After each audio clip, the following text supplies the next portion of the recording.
rekan-rekan semua, perkenalkan kami dari kelompok 7.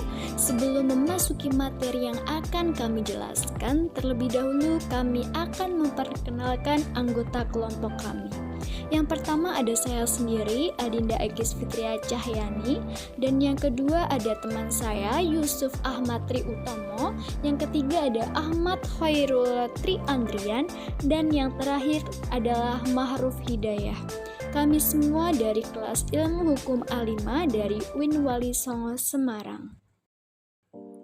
Rekan-rekan, ada yang tahu bagaimana praktek bantuan hukum dalam Islam? Rekan-rekan semua, di sini kami akan menjelaskan praktek bantuan hukum pada masa Nabi Muhammad SAW. Selanjutnya praktek bantuan hukum pada masa Khalifah Abu Bakar radhiyallahu anhu, dan yang terakhir adalah praktek bantuan hukum pada masa Khalifah Umar bin Khattab. Praktek bantuan hukum masa Nabi Muhammad SAW. Sebelum memasuki masa Nabi Muhammad SAW, kita harus mengetahui praktek bantuan hukum itu apa. Praktek bantuan hukum adalah pemberian jasa-jasa hukum oleh seseorang pemberi jasa hukum kepada orang atau lembaga yang memerlukan sebuah solusi saran dalam menyelesaikan permasalahan atau sengketa yang sedang ia alami. Selanjutnya, pada masa Nabi Muhammad SAW, proses peradilan dan pemberian bantuan hukum pada masa ini berlangsung sangat sederhana. Jika ada seseorang yang menemui atau memiliki suatu permasalahan, suatu sengketa, maka ia dapat langsung bertanya, menemui Nabi untuk berkonsultasi, meminta saran, ataupun meminta fatwa. Baik, materi selanjutnya akan disampaikan oleh teman saya, Yusuf Ahmad Tri Utomo. Pada masa Nabi Muhammad SAW, peradilan berjalanlah sangat sederhana, tetapi tidak mengabaikan prinsip-prinsip pembuktian dalam rangka mewujudkan keadilan. Jika ada seseorang yang menemui suatu permasalahan hukum, baik berkaitan dengan kifayah maupun ibadah, bahkan permasalahan muamalah sehari-hari, maka ia dapat bertanya langsung menemui Nabi untuk berkonsultasi, meminta fatwa atau meminta putusan tanpa harus menunggu waktu tertentu. Namun, meskipun proses peradilan ini sangat sederhana, tetapi tidak mengabaikan prinsip-prinsip pembuktian dalam rangka mewujudkan keadilan. Rasulullah menyarankan bahwa ketika terjadi persengketaan antara dua pihak yang saling mengklaim kebenaran, maka keputusan tidak boleh diambil kecuali setelah sang pengambil keputusan mendengarkan keterangan kedua belah pihak secara seimbang. Jika ada permasalahan, maka harus diselesaikan secara cepat dengan proses yang sederhana. Hal ini bahkan menjadi prinsip peradilan pada era sekarang. Contoh riwayat bentuk konsultasi pada masa Nabi Muhammad SAW. Yang pertama yaitu tentang dosa-dosa besar. Rasulullah ditanya tentang dosa-dosa besar.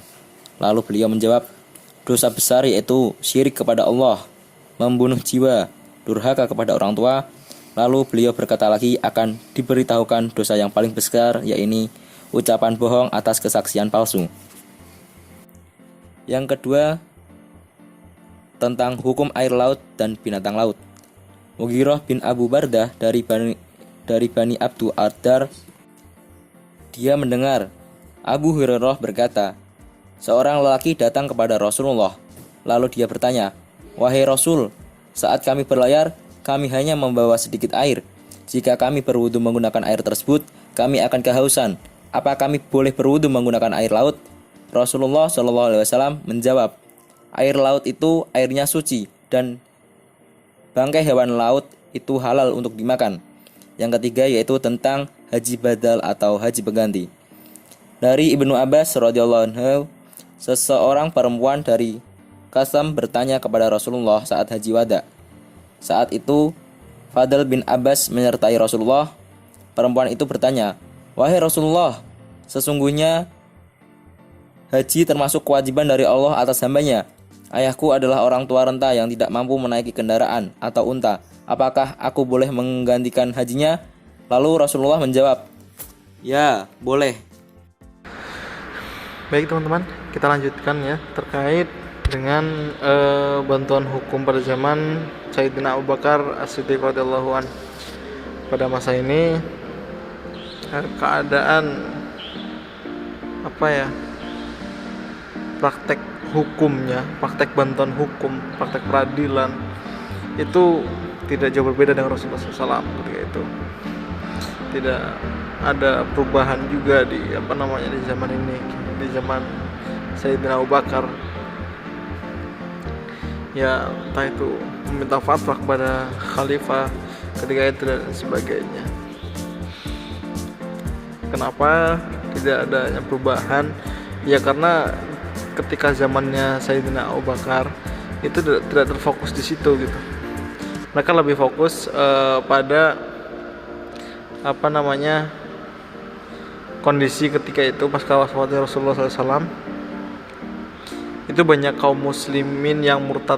Nah, kekhalifahan pemerintahan pada masa Sayyidina Abu Bakar itu lebih terfokus pada masalah itu, menangani kaum muslim yang murtad, kaum murtadin seperti itu. Pada masa Khalifah Abu Bakar juga urusan peradilan itu diserahkan kepada Sayyidina Umar bin Khattab selama 2 tahun lamanya. Nah,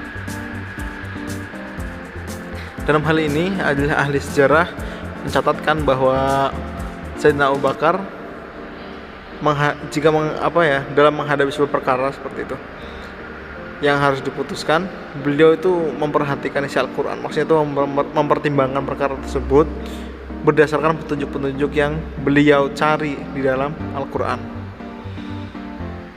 Nah, jika terkait hal tersebut beliau juga belum bisa menemukannya, maka beliau tidak lantas menggunakan akal pikirannya untuk memutuskan hal tersebut, tapi beliau mencari kemudian jejak-jejak Rasulullah SAW, hadis-hadis ya, seperti itu, hadis-hadis, intinya mencari pendapat Rasulullah SAW yang kemudian menjadikan pencerahan untuk beliau memberikan fatwa terkait masalah yang diajukan kepada beliau atau yang harus beliau putuskan. Dan jika tidak beliau temukan, beliau kemudian akan mengumpulkan orang-orang alim, orang-orang para ahli ilmu di zaman itu untuk kemudian dimintai pendapat terkait perkara tersebut. Kira-kira seperti itu teman-teman, singkat saja terkait penjelasan bantuan hukum pada masa Sayyidina Abu Bakar As-Siddiq. Selanjutnya akan dijelaskan oleh presentator berikutnya. Terima kasih. Praktek bantuan hukum pada masa Khalifah Umar bin Khattab. Pada masa ini, bantuan hukum makin berkembang karena mulai melimpahkan wewenang kepada pihak lain yang memiliki otoritas. Pemisahan antara kekuasaan eksekutif dan yudikatif. Umar mengangkat Abu Dardah untuk menjadi hakim di Madinah, Syuraih di Basrah, dan Abu Musa al-Asy'ari di Kufah. Kemudian Utsman ibnu Qais ibnu Abi al-As di Mesir. Riwayat praktik bantuan hukum Umar bin Khattab di mana Syuraih menjadi orang tengah atau mediator di dalam perkara antara Umar dan penjual kuda. Pernah suatu ketika Umar mengambil seekor kuda untuk ditawar. Maka beliau menungganginya untuk mencobanya. Lalu kuda itu rusak. Lelaki penjual kuda bertikai dengan Umar. Umar berkata, "Ambillah kudamu." Lelaki itu pun menjawab, "Aku tidak mau mengambilnya. Kuda itu sudah rusak." Umar berkata, "Kamu harus mencari orang tengah atau mediator pada apa yang berlaku antara aku dan kamu." Lelaki itu berkata, "Aku ridho dari Syuraih dari Irak." Pada saat dibawa ke Syuraih, Syuraih berkata, "Kamu mengambilnya dalam keadaan sehat dan selamat, maka kamulah yang harus menggantinya sampai kamu memulangkannya dalam keadaan sehat dan selamat pula." Lalu Umar berkata, "Aku sungguh kagum padanya, maka aku pun mengutusnya menjadi hakim." Riwayat tersebut menunjukkan praktik bantuan hukum pada masa Khalifah Umar bin Khattab, di mana Syuraih menjadi orang tengah atau mediator di dalam perkara antara Umar dan penjual kuda tersebut.